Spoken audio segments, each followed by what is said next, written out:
Ann Coulter spoke to the ultra-conservative Gavin McInnes, and they had a conversation that was essentially straight out of the year 1800.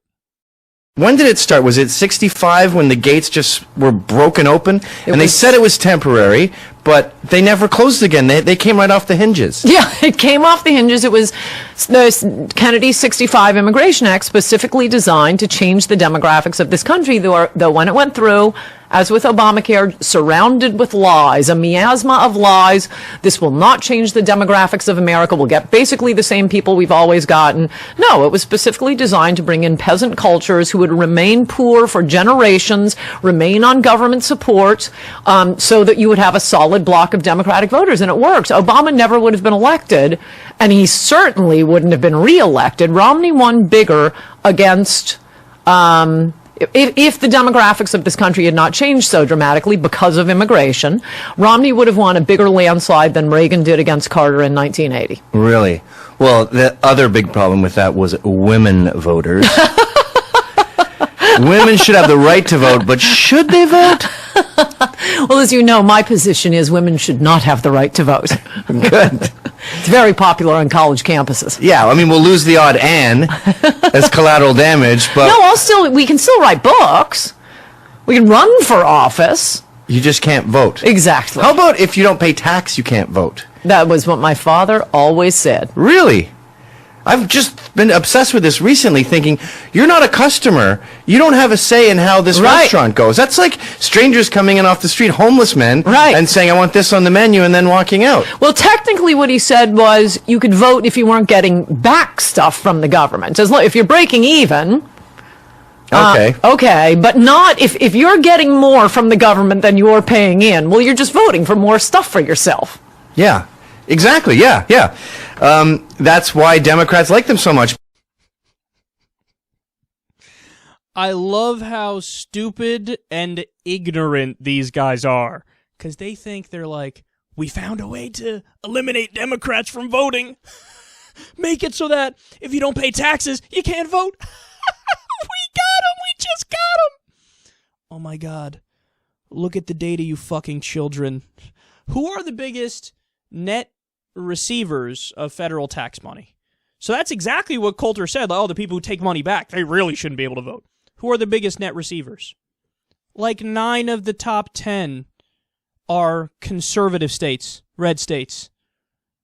It's the Republicans who are the bigger welfare queens. And let's be clear. People who don't pay taxes or people who get money back from the government, they really shouldn't vote. Number one group of people where none of them would be able to vote. Wall Street. Did you see the fucking bailout, you jackasses? All the overwhelmingly conservative people, there are the bankers, that are the CEOs, that are super rich, they all wouldn't be able to vote. Because they got billions of tax dollars when they bankrupted their own companies because of their horrible decisions. So they'd be the first to be eliminated. The second one to be eliminated, the entire military-industrial complex. Everybody from Halliburton, everybody from KBR, everybody from Raytheon, everybody from Boeing.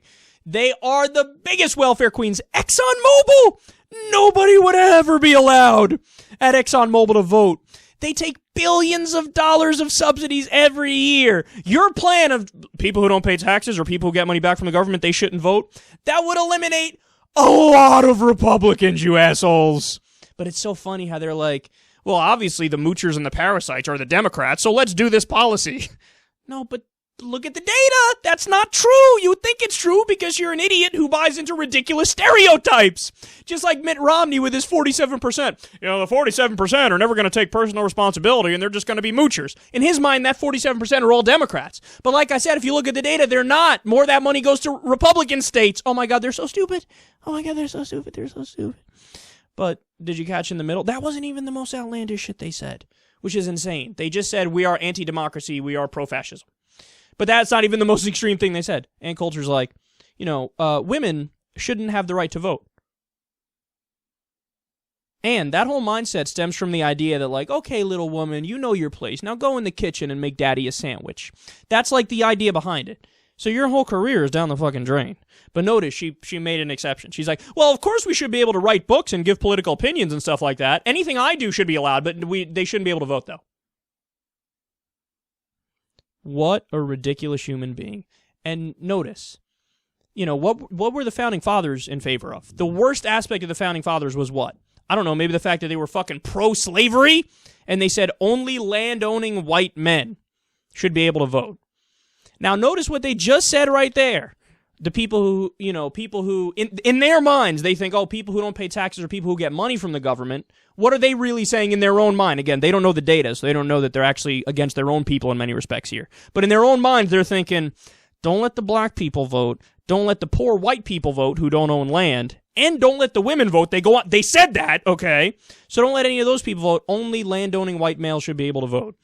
Well, that was the worst aspect of the Founding Fathers, right? And what was the other one again? Yes, it was slavery. So why don't you guys go one little eensy-weensy bit step further, and then, voila, you're right back to the slavery days, which I'd imagine in the back of your minds, on some level, you probably want back as well, since you want everything else that was bad from that era back, as you just made clear.